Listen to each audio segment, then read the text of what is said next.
यवतमाळ जिल्ह्यातील उमरखेड तालुक्यात रिपब्लिकन युवा सेनेचा प्रभाव वाढताना दिसतोय। दलित, शोषित आणि वंचित घटकासाठी सातत्याने काम करणाऱ्या या संघटनेच्या कार्याने प्रेरित होऊन ब्राह्मणगाव परिसरातील अनेक युवकांनी रिपब्लिकन युवा सेनेत प्रवेश केला आहे।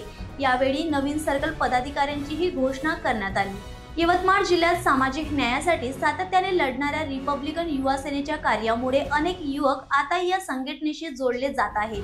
जिल्हा संपर्क प्रमुख संतोष ठमके यांच्या पुढाकाराने आणि जिल्हा अध्यक्ष सुनील पाटील चिंचोलकर यांच्या प्रमुख उपस्थितीत उमरखेड येथील संपर्क कार्यालयात ब्राह्मणगाव परिसरातील अनेक युवकांनी पक्ष प्रवेश केला।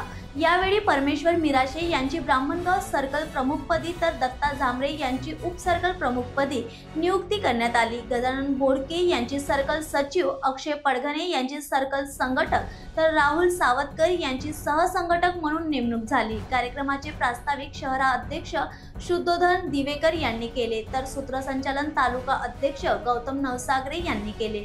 या प्रसंगी तालुका उपाध्यक्ष राजू आगेरे, तालुका संघटक संदीप राऊत, शहर संघटक नंदू इटकरे, मुळावा सर्कल प्रमुख सुरेश लोमटे, गजानन भोयर आणि मोठ्या संख्येने कार्यकर्ते उपस्थित होते। या कार्यक्रमामुळे उमरखेड तालुक्यात रिपब्लिकन युवा सेनेचा संघटनात्मक पाया अधिक बळकट झाल्याचं स्पष्ट होत आहे। यांच्या पुढाकाराने पारडी येथील अनेक तरुणांचा, युवकांचा जे चळवळीमध्ये अनेक वर्षापासून सक्रिय आहेत आणि काही कारणास्तव नेतृत्वाने त्यांना डावललं आहे आणि असे जे काही सक्रिय कार्यकर्ते आहेत त्यांचा आज रिपब्लिकन सेनेमध्ये आपण पक्ष प्रवेश करून घेतला आहे।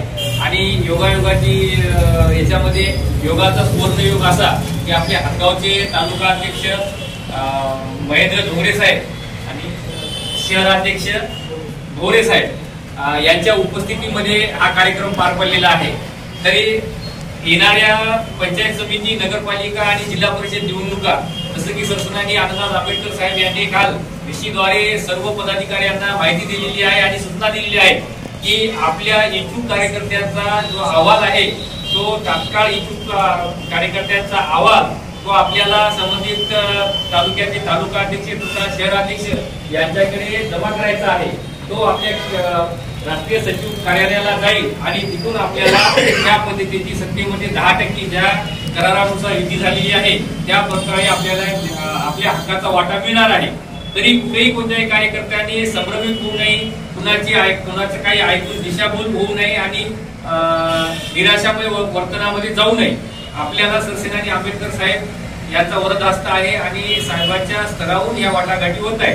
त्यामुळे आपल्या सर्कलमध्ये, आपल्या तालुक्यामध्ये, आपल्या शहरामध्ये आपण सक्रिय पद्धतीने आणि तातडीने हे आता ह्या ज्या गोष्टी फार कमी दिवस आपल्याला उरलेल्या आहेत त्याच्यामुळं कल करे सो आज या पद्धतीने तातडीने सर्व अहवाल करणे, सर्व कार्यकारिणी आणि जेवढे प्रवेश होणार आहे ते या 2-3 दिवसामध्ये तातडीने करून त्या पद्धतीची कार्यकारिणी अहवाल या आपल्या तालुका अध्यक्षाकडे, शहराध्यक्षाकडे पाठवावा जेणेकरून पुढच्या वाटाघाटी आणि सगळ्या गोष्टी करणार।